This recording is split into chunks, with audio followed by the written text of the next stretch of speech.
Hi, the five key takeaways that I got from chapter 1 and 2, reading the book and watching the videos that I believe are gonna help me with my behavior project are first of all, being specific when targeting the behavior. Being if you want to say that you want to eat healthy, you have to be clear of what you mean when you say you want to eat healthy. Do you want to improve your potassium or your protein intake? Do you want to decrease your calorie intakes?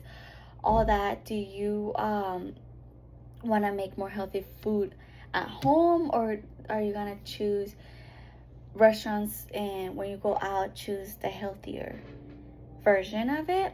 And for me, I'm thinking more of the behavior I want to work on is eating out mostly, but being specific in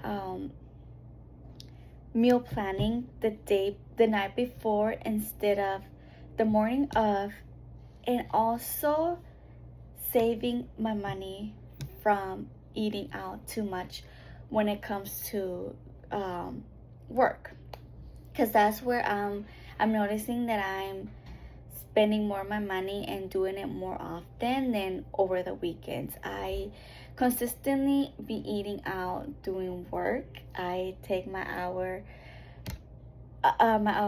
lunch hour as a time to go try a new restaurant or try a new food, or use DoorDash and Uber Eats, and that money I could put it on to buying groceries and actually meal planning an actual meal, and not just something that's not gonna fully fuel me as much. So actually being specific and not just saying, oh, I want to be I want to be less, not be less lazy and stuff like that. The other one that I took is that you have to collect data. You can't think that you're gonna memorize everything, or you're just gonna go with the flow. You have to actually write down all your data and how you started with that behavior. For instance, eating out every week, 5 days a week at this specific hour, to on Sunday nights, creating a plan of how you're gonna prep for the whole week, and what you're gonna cook the night before, what you're gonna cook, this and that, and then how long does it take of you doing that the night of, instead of doing it in the morning of before you go to work. For me, for instance, instead of packing my lunch and putting everything in containers the day before, the morning of that I'm rushing, I can do it the night before, leaving everything in my containers, everything already packed. So then in the morning, I just put everything in my bag. So how much time am I saving the morning of? Because now, instead of waking up 30 minutes, because that's what it takes me in the morning to get all my food prepared for lunch, now those 30 minutes I can use it to actually get more ready, instead of just rushing it out. So see how recording how your progress is going is very important. Next, I love the reinforcements or the rewards that you can get from doing conditioning to doing that. So for me, for instance, I want to, if I am able to accomplish meal prepping every Sunday night, I'm gonna reward myself in the morning. Now that I'll have a little more time, just grabbing a little coffee, because I don't mean that eating out, rewarding myself, because now I have more time to actually stop to grab coffee and then just start my mornings a little happier. So I really like that. Really, really like that. Next, the ABCs. It was a little hard for me to understand that.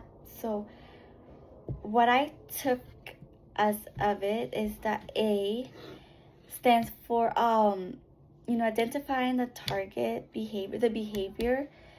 So me choosing to not meal prep the night before because I would rather go to bed now, or I want to scroll through TikTok before I go to bed, leads to the behavior of me the next morning not having time to, get my lunch ready. So then my consequences, my C, is that during lunch, I go out and grab something to eat, or I order something from Uber Eats or DoorDash, and then I spend $40 on a meal that I could have made at home for so much less. Because Uber Eats is so expensive.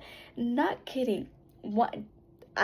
Last time I took my actual lunch, I actually took my little chicken and rice meal that my mom cooked for me the night before. But anyway, I forgot to take something to drink. Why? Because I was putting everything ready the morning of when I was running late. So I forgot not only to take a fork, but I also forgot to take anything to drink. So, and I didn't have time to go to McDonald's, even though it's a 3-minute drive. I decided not to go to drive to McDonald's, but instead I ordered from Uber Eats just a medium caramel frappe and 3 chocolate chip cookies. $27. A 3-minute drive. $30.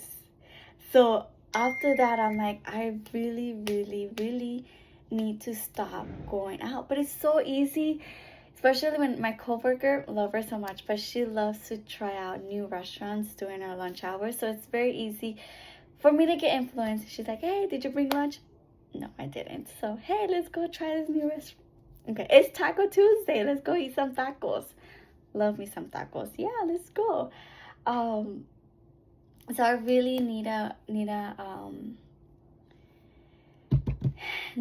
work on establishing exactly what behavior I wanna target, and collect all the data that I want to that I need to collect to track my progress, and then give myself a little reward for actually planning every Sunday, because usually on Sundays I do a little reset. So why not add to that reset a meal prep for the week, right? And save myself those, I don't know, 20-30 minutes that takes me in the morning of finding my Tupperware to put all my food in there, my fork, what I'm gonna take for drink, and then use those minutes to actually put a little bit more makeup, put a little more effort in my outfit. So I believe that's how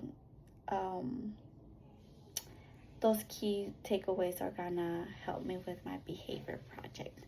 Okay, thank you.